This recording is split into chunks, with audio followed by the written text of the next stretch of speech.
Hello and welcome back to the Single Malt Review. It's bourbon time again over here. We like to sort of pepper in a few bourbons to space out the malt whiskies. It's good for our palates as well. If you have too many whiskies in the row, they start to taste a bit whiskey flavoured. But if we spice things up with a good old spicy bourbon, then leaves us significantly more refreshed for the other ones. And what have we got this time? Oh, we have Blanton's Single Barrel. Is it Blanton's, Blantons? Well, we would say Blantons, but I suspect hearing it said that way causes a great many of our American viewers to explode and comment negatively, so I won't...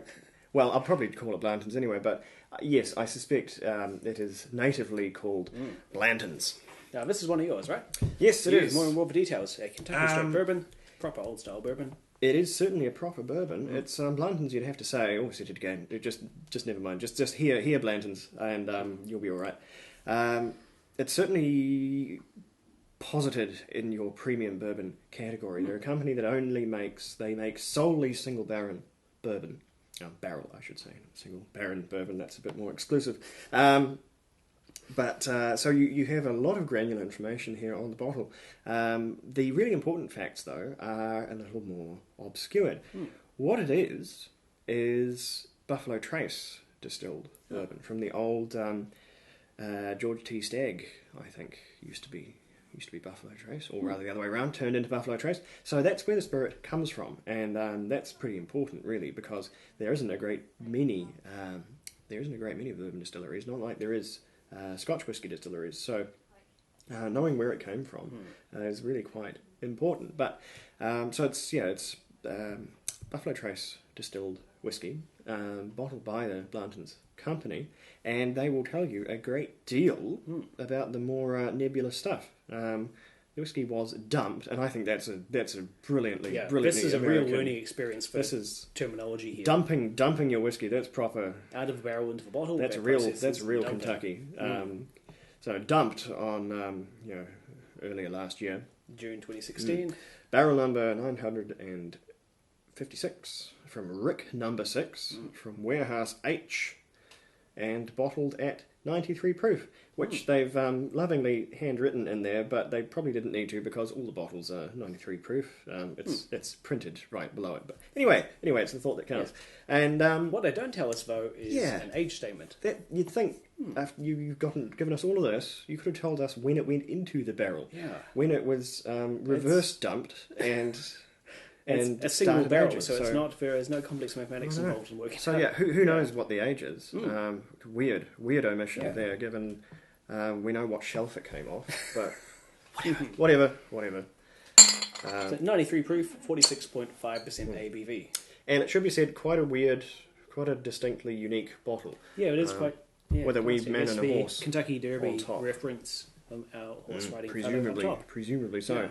Right, enough of this. Let's actually have a look at the bourbon before I start World War III. Yeah.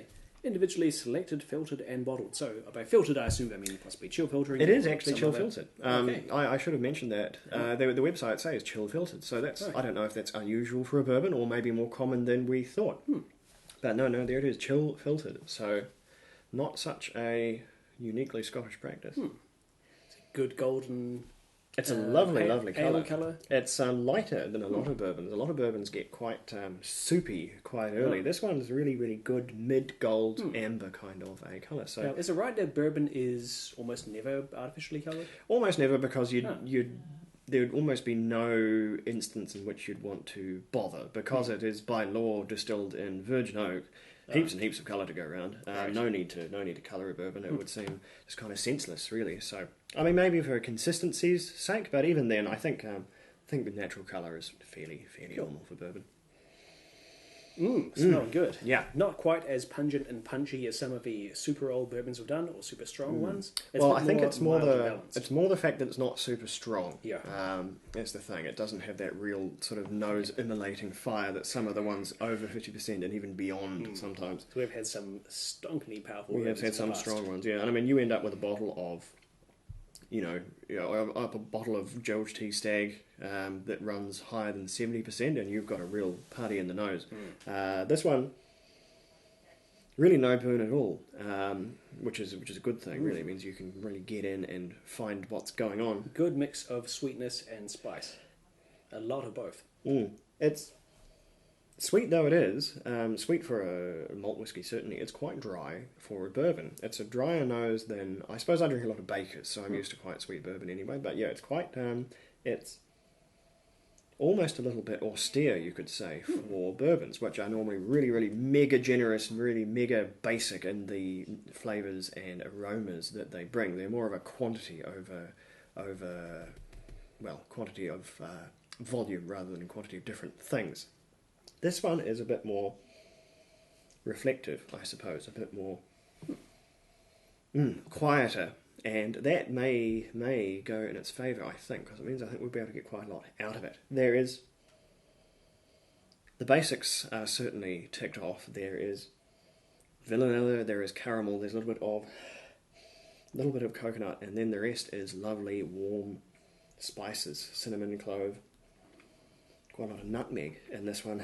There's black pepper, and lots and lots and lots of oak, as you would expect from a bourbon.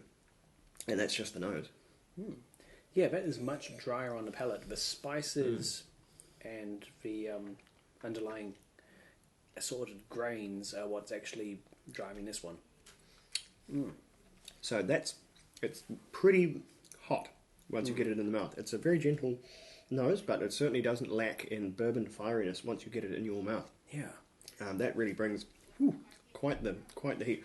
I'll put just a little bit of water. It is surprisingly less smooth, considering we've had smoother, easier to sip bourbons at far higher strengths. It's pretty jagged in the mouth. Whether that's because it's quite a youthful bourbon, I don't know. But I don't mean it as a criticism. Certainly, it's just it's a difference from what we're being used to in these. No, I think a bit of water will probably calm it down. Just get it a little closer to 43 there. And that has fixed the problem. Much more approachable now, and significantly sweeter too. That sweetened it up quite a lot. It's lovely, huge amounts of sort of caramel and a lot of sort of caramelly nuts now as well.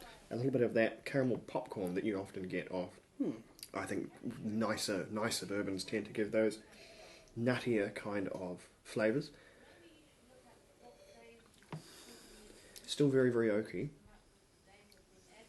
Not nearly as much syrupy vanilla as we're used to from bourbon, though. It's still remaining, even with the little addition of water, it's still very dry. Still dry for a bourbon. Lacking in the sweetness, really, which is a good point of difference on that. One of the drier bourbons I think we've ever seen, conceivably the driest. I mean, this would be excellent if you had someone who is sort of a Scotch whisky purist who would never touch that colonial stuff. You could show them this and say, hey, this is bourbon. And there'd be a good starting point for them to actually start appreciating bourbon in and of itself. Excellent launch pad for converting someone from just being purely a Scotch man, perhaps. Otherwise, I think the palate more or less follows through on the nose.